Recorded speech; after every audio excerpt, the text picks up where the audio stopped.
Has it ever felt like your phone was listening in on you? When you're talking to a friend about your next holiday and the next ad you get is for an island getaway, it's hard not to make that connection. That would be crazy, right? But what if these fears aren't entirely unfounded? A leaked pitch deck reveals that Cox Media, an advertising working with Google, Meta, and Amazon, uses an active listening program.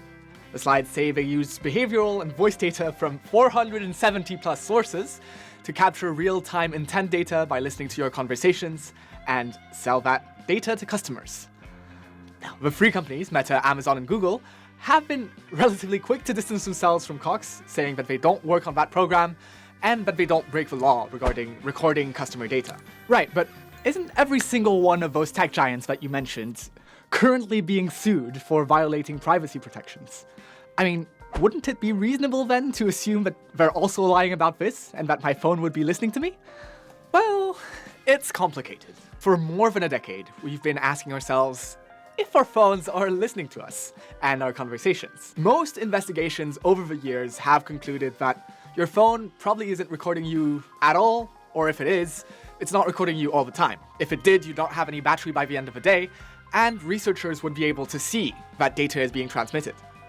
The story we've been told over the years is that there's already so much data about you out there that these companies don't need your voice to figure out what you'd actually want to buy. I'm not sure if that's reassuring, actually. So if my phone isn't always recording me, where is the voice data coming from for Cox's active listening? It's possible that Cox is overstating their capabilities, but if you use a voice assistant like Alexa, Google Assistant, Siri, or even ChatGPT, then you really don't know where your voice is going for that. And it's likely that they're using your voice for more training or for powering advertising. Obviously, having an Amazon Echo in your home is probably not the best if you want to maintain your anonymity, but there's also other kinds of smart devices that we let into our homes that might be recording us. For example, cheap TVs, AI tools and gadgets, or even your car. Wait. Your car? Well, this story about your car spying on you came out this year. In the US, GM, Honda, and other brands have collected data in newer cars about driving habits to sell to insurance companies, which then have raised the prices for more reckless drivers. That's likely the case in other markets that get less coverage too. That all sounds pretty bleak. Is there anything at all I can do about it? Well, unfortunately, you can't control what's happening outdoors, but in your home, if you do buy a smart TV, never connect it directly to the internet.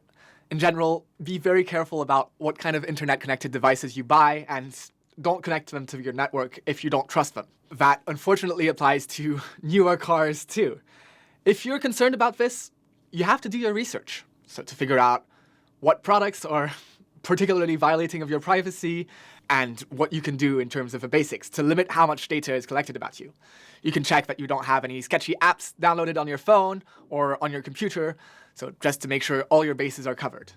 We have a video about reducing how much data Google collects about you right here, but threats to our privacy are constantly evolving, so I guess you'll just have to subscribe to our channel to keep posted. Until next time, take care.